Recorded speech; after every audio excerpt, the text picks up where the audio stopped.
जनता का प्यार कहां पहुंचा सकता है, क्या बना सकता है, इसकी मिसाल बन गया है Pushpa two. Pushpa two the rule अभी फिल्म आई नहीं है, डिले भी हो गई, बहुत विवादों में भी आई बीच में। लेकिन सबके बाद भी जब डाटा निकल के आ रहा है फिल्म के रिलीज होने से पहले ही पता लग रहा है फिल्म इतना कमा चुकी है कि बाकी मुंह में उंगलियां दबा के देख रहे हैं, यार ये हो क्या रहा है, क्या ऐसा हो सकता है। नमस्कार, मेरा नाम है मनीष शर्मा और आप देख रहे हैं जन गण मन रिएक्ट्स। पुष्पा टू के जो डाटा सामने आ रहा है, जो रिकॉर्ड सामने आ रहे हैं, जो कलेक्शन सामने आ रहा है, फिल्म रिलीज होने से पहले वो अपने आप एक नया रिकॉर्ड बनता जा रहा है। ऐसा रिकॉर्ड जिसके लिए देखना पड़ेगा यार आगे कौन तोड़ेगा, कैसे तोड़ेगा, क्या होगा। एक चीज का ध्यान रखिएगा, ये मतलब जो साउथ की स्ट्रेटजी और नॉर्थ की स्ट्रेटजी, इसमें जो फर्क है वो आपको यहां दिखाई देगा। उसकी चर्चा हम आगे करेंगे। लेकिन रिलीज होने से पहले ही 1000 करोड़ से ज्यादा पुष्पा टू कमा चुकी है। मतलब कोई संदेह नहीं रहा है उसमें कि भाई इतनी कमाई तो ऑलरेडी हो चुकी है। अच्छा, पुष्पा टू का बजट कितना? तकरीबन माना जा रहा है कि 500 करोड़ रुपए उन्होंने खर्च किए हैं। कुछ इस तरह रीशूट भी हुआ, इस वजह से फिल्म भी डिले हुई। 500 करोड़ टोटल खर्च किए हैं और 1000 करोड़ से ऊपर की कमाई ऑलरेडी हो चुकी है। अभी तो फिल्म रिलीज होनी बाकी है, क्या होगा आगे।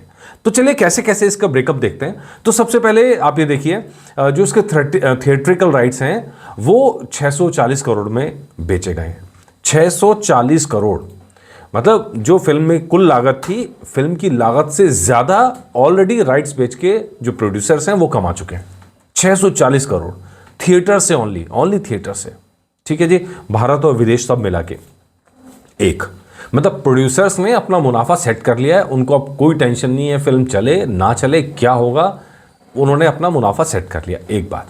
दूसरी बात, अब इसके जो नॉन थिएट्रिकल राइट्स हैं वो 425 करोड़, और ये रकम जाके बैठ रही है यार, इतनी बड़ी रकम हो रही है 1060 करोड़। मतलब जो फिल्म की एक्चुअल कॉस्ट है उससे 115 गुना आप लगा लीजिए, फिल्म ऑलरेडी कमा चुकी है।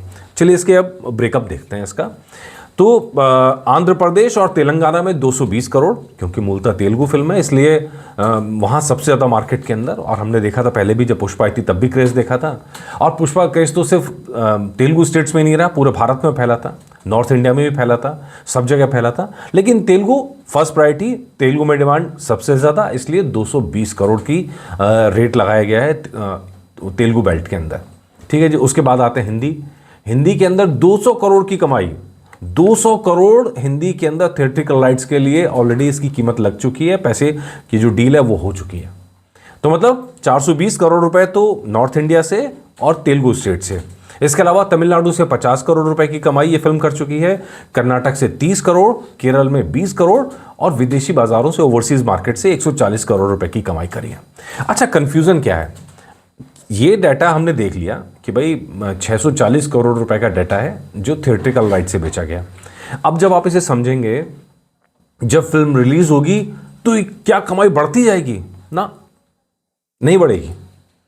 ये डील कर दी है प्रोड्यूसर्स ने डील करी है जो डिस्ट्रीब्यूटर्स हैं उनके साथ में। अब डिस्ट्रीब्यूटर्स जब आगे फिल्म को बेचेंगे और वो जो प्रॉफिट होगा, अब वो डिस्ट्रीब्यूटर्स और सिनेमा मालिक का प्रॉफिट होगा, प्रोड्यूसर्स का नहीं होगा। अब प्रोड्यूसर्स अपना प्रॉफिट लेके साइड में हो चुके हैं। ठीक है जी। तो अब जब कमाई शुरू होगी तो वो जीरो से ही कमाई शुरू होगी। वो फिल्म हिट होगी या नहीं होगी वो टेक्निकली, अब जैसे मार्केट डिवाइड हो गई, अब देखा जाएगा कि 220 करोड़ अगर तेलुगु बेल्ट में लगाए हैं तो क्या तेलुगु बेल्ट में इससे ज़्यादा कमाती है कि नहीं कमाती है। तो मतलब वो जो एक होता है ना कि हिट हुई फ्लॉप हुई, तो मोटा मोटा ये है कि 500 करोड़ की है, अगर जो टोटल मिला के 500 करोड़ से ऊपर जाएगी तो फिल्म हिट होगी, ब्लॉकबस्टर होगी। लेकिन प्रोड्यूसर्स अपना ऑलरेडी मुनाफा कमा चुके हैं, इसमें कोई शक नहीं है। ठीक है जी। इसके अलावा जब बात करते हैं नॉन थिएट्रिकल राइट्स की, तो नेटफ्लिक्स ने 275 करोड़ में इस फिल्म को खरीदा है। 275 करोड़ छोटी रकम नहीं है सर जी है। और वो भी मतलब देखना पड़ेगा कितने दिन के अंदर लाएंगे पुष्पा टू को। नॉर्मली क्या है, नॉर्थ इंडिया की बेल्ट में माना जाता है कि 2 महीने का टाइम दिया जाता है फिल्म को चलने के लिए सिनेमा हॉल पे, और उसके बाद OTT पे जाती है। साउथ में नॉर्मली ये फिल्म का 1 महीने का टाइम रहता है, 1 महीने के बाद OTT पे चली जाती है। तो इसलिए साउथ की कई फिल्मों का विवाद नॉर्थ के साथ हुआ है, खासकर लियो की फिल्मों का, तो खासकर कि वहाँ तो 1 महीने बाद ही होना है। तो इसलिए तो नॉर्थ इंडिया के मल्टीप्लेक्सेस में तो रिलीज़ भी नहीं करते हैं, क्योंकि मल्टीप्लेक्सेस की शर्त है 2 महीने की। तो इसके अंदर 425 करोड़ में आप देखेंगे 275 करोड़ नेटफ्लिक्स, इसके अलावा म्यूजिक राइट से 65 करोड़ और सैटेलाइट राइट्स 85 करोड़, तो 425 करोड़। अच्छा, अब ये एकदम क्लियर कि भाई प्रोड्यूसर्स का मुनाफा प्रोड्यूसर्स ने लगाया 500 करोड़ और 1060 करोड़ ऑलरेडी कमा लिया। अब इसमें कोई स्पॉन्सरशिप वगैरह टाइप का कुछ होगा तो जोड़ेगा, वरना ये मोटी मोटी कमाई प्रोड्यूसर्स की हो गई। अब डिस्ट्रीब्यूटर्स को कमाना है। जब फिल्म रिलीज होगी तो उसमें से डिस्ट्रीब्यूटर्स का राइट होगा, उसमें सिनेमा मालिकों का राइट होगा।